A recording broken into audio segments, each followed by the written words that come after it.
There was a village called Nandpur. In that village, a man named Pandurang earned his living by farming. He had an only beloved son named Prakash. Prakash was a very honest boy and very innocent. Pandurang was very worried about his innocence. One day, Prakash said, "Son, come here." "Yes, father." "Son, take this 100 rupees and go to Lala and tell him to settle the remaining debt. Do you understand? Do you have any problem? Otherwise, I'll explain it one more time." "No, father, I understand. I have to take this money to Lala and give it to him. Is that all?" Yes, that's all. This is enough. Quote. Thus, Pandurang sends 100 rupees through his son Prakash. Prakash was walking with the 100 rupees in his shirt pocket when his friend Ramu was playing gilli danda. Ramu looks at Prakash and says, "Prakash, where are you going? Let's play gilli danda for a while. Come on." Quote, No, my father gave me a task. That's why I have to go to that Lala's. I'll finish my work first and come back. I can't come right now." "Okay, friend, go. I'm not saying no, but first, let's play for 10 minutes. I don't have anyone to play with, friend." "Okay then, I'll just play for 10 minutes. Then I'll leave." "Okay, right? Okay, let's play. A lot of time passes playing gilli danda with Ramu. While playing, Prakash accidentally loses the money his father gave him to give to Lala. Suddenly, after a while, he remembers that his father had given him some work. Then he tells Ramu, "Okay, come on, I have to leave now. If I don't return home after giving Lala the money, my father will kill me. I'm going." He then searches his pockets for money but finds it missing. Then he realizes he's lost it. He thinks, "Oh, I lost the money my father gave me while playing. If I go home now, he'll kill me. I don't know what to do." Pandurang, terrified, returns home and tells his father everything. Pandurang is furious, and he yells at Prakash, "When will you be of any use? You're neither good at studies nor can you do any work properly. Now you've lost the money. I'll fix you right now." Quote. Pandurang takes a stick and moves toward Prakash. Seeing his father approach, Prakash panics and runs away. He runs straight into the nearby forest and climbs a large tree, where he sits all day. At night, two thieves come there and converse with each other. "We stole this treasure from our king's treasury. Let's split it in half. Okay? Before some wild animal comes and kills us, you break it in two so we can get out of here quickly. Do you understand?" While they were talking, Prakash was listening to them. He was very scared of the two thieves. So he thought, if I go down, I'll lose my life. So he sat there quietly. Suddenly, he felt like he was about to sneeze. He sneezed right there. The sneeze scared both thieves, and they wondered, did You hear that sound? It sounds like someone sneezed. Yes, I think it was a bear." Both of them turned around and looked at Prakash, terrified because they thought it was a bear. Then one of them said, "Look, there's a bear sitting in the tree. Let's run away from here." "What did you say, bear? Come on, let's run away and save our lives." Quote. Both of them, terrified, ran away, leaving the treasure behind. After they ran away, Prakash climbed down the tree.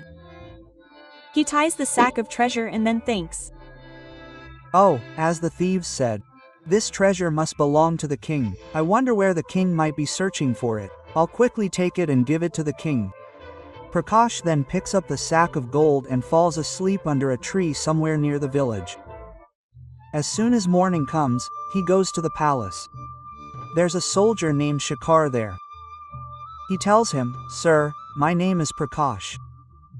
I need to see the king as soon as possible." "What did you say? You need to see the king as soon as possible? You're just a small child. What do you need from the king?" "Well, kings don't meet anyone so easily. So, tell me what your job is." "The truth is, I found the king's treasure in the forest last night.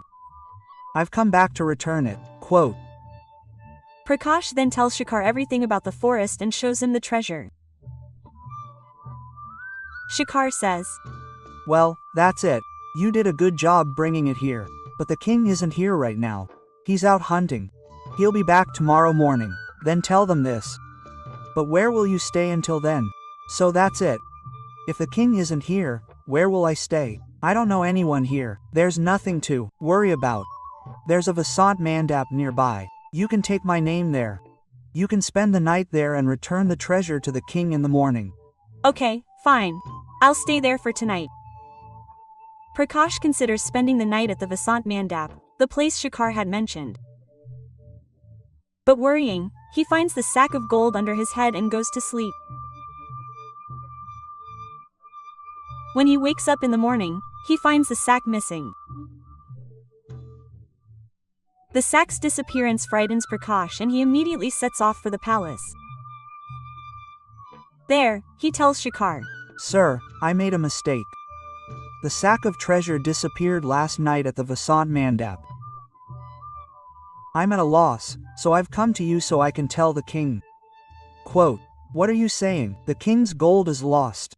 Oh, if you go and tell the king, he'll take you hostage. How is that possible? Why would they take me hostage? I came to return the king's stolen treasure. Now, if someone stole it, I'm not a thief, right? Prakash, you're innocent. You didn't steal. I accept that. But how will the king believe it? He'll think you stole the jewels and are lying to everyone here.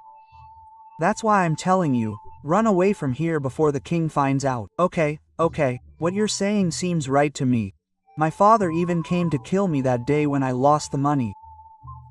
That's why I ran away from home to hide, and here I lost the king's gold, which I had nothing to do with. I'm just unlucky. Everything I come into my possession is lost, and I don't know how long I'll be on the run like this. First, you must escape. If you get caught by Raja, you won't even have the legs to escape. Shekhar threatens Prakash with this statement. Frightened, Prakash flees without a backward glance. When Shekhar arrives home at night after Prakash's escape, he is shocked to see his wife and says to her, What is all this? Why are you walking around wearing all this jewelry? Have you gone mad? Take it off and put it inside right now. Why are you saying this? Yes, you bought these jewelry for me, right? Yes, I am your favorite, aren't you? You are dear to me, but if I had bought these jewelry with my own hard-earned money, you could have worn them around the village, but they are stolen, and I stole them innocently. What are you saying? The jewelry you brought last night was stolen. Why didn't you tell me earlier? If I had brought my hard-earned money, I would have told you. And anyway, if I had known you would do such a thing, I would have told you sooner. And anyway, these jewelry aren't Prakash's. They are stolen treasure from the king's treasury. Poor Prakash brought them to me innocently. I scared him away. He's never been here again. It will come. Then what's there to be afraid of? I'll keep the jewelry, right? That's why I'm saying you have no sense at all. If you go out wearing all this, we'll both be caught by the king, and then both of us will be killed. That's why I'm saying, if you want to wear it, then wear it and walk around inside the house. I'll quickly melt all these jewelry and make new ones. Okay. I won't wear them until you melt them and make new ones. But I'll take off this necklace and give it to you tomorrow morning. I'll wear it for one day today. I'm going to stay at home. Nothing will happen. Okay. Be careful and don't let anyone see you. I'm leaving now. After saying this to his wife, Shekhar heads towards the palace. Damayanti takes off her necklace and goes to take a bath. At that moment, a crow flies in from outside, picks up the shiny object in its beak, mistaking it for food, and flies away. The necklace falls from its beak into the forest. Just then, Prakash is running towards the forest and finds the necklace. He wonders, Oh, whose necklace is this? Who lost it? And I had to find it. I don't know what will happen to me this time. Quote. Picking up the necklace, he remembers seeing a similar necklace in the king's treasure sack. Then he thinks, Oh, this looks like one of the king's chosen treasures. How did it get here? Does that mean the person who stole this necklace from me must have escaped this way, or does it mean the thief is somewhere nearby? I'll quickly go and tell this to Shekhar, the constable, and I'll have the king's constables catch the thief so I won't be blamed. Thinking this, Prakash takes the necklace and rushes to Shekhar. Seeing Prakash approaching him with the necklace his wife wore last night, Shekhar thinks, it seems Prakash has found out that I stole this jewel. He thinks he'll go and complain about me to the king. He must be stopped somehow. Quote, thief, thief, thief, he's escaping. Catch him. At Shekhar's loudest shout, all the nearby soldiers rush in, and seeing the necklace in Prakash's hand, they assume he's the one who stole it. So they arrest him. Prakash then thinks, I came to him for help, and he's branded me a thief. What kind of justice is this? This means he stole all the jewelry I had and betrayed me. Now I must somehow tell the king about this and have the real thief caught. While Prakash is thinking this, the soldiers take him inside the palace and make him stand before King Raj Barban, claiming that he's the one who stole from our treasury. The king, surprised, says, Who are you? You haven't even grown a mustache yet, and you're stealing from my treasury. I can't believe it. Tell me the truth. Quote. Hearing this, Prakash is delighted and says, Your Majesty, my name is Prakash. I made a small mistake and my father was about to kill me, so I left home and ran away. Quote. Prakash then tells the king everything from his home to the forest, to listening to thieves, and finally meeting Shekhar, the commander. That's it, Your Majesty. From the day I made a small mistake and ran away from home, I've been on the run ever since. Finally, trapped by this Shekhar, I've been brought before you, accused of a mistake I didn't commit. Quote, after listening to Prakash's story, the king feels pity for the innocent Prakash, knowing that Shekhar must have done everything. Then he says, So, tell me, Shekhar, did Prakash come to you with those jewels? Tell me the truth. Your Majesty, what's the matter? Why are you hesitating like this? Tell me the truth. Quote, at the king's stern question, a frightened Shekhar tells the whole truth and confesses his crimes. Please, forgive me, Your Majesty, set my mind at ease. Quote, but it wasn't. When Shekhar came to ask me to return it, I deceived him. I know I made a grave mistake. Please forgive me, Your Majesty. I will never make such a mistake again. All those jewels are at my house. I will return them to you as soon as possible. I apologize. And if you had stolen, I would have forgiven you, but a poor boy came to you and you took advantage of his kindness. Not only that, you even accused him of the theft. The mistake you made is no small one. Then some soldiers go and retrieve the stolen treasure from Shekhar's house, and Shekhar is imprisoned.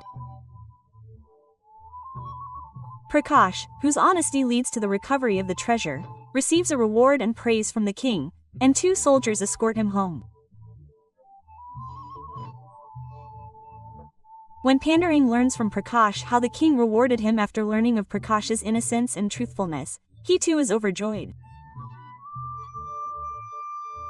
Honesty is the truest wealth. To see more such interesting stories, like, share, and don't forget to press the bell icon and subscribe to our new stories book. Subscribe to the Hindi channel.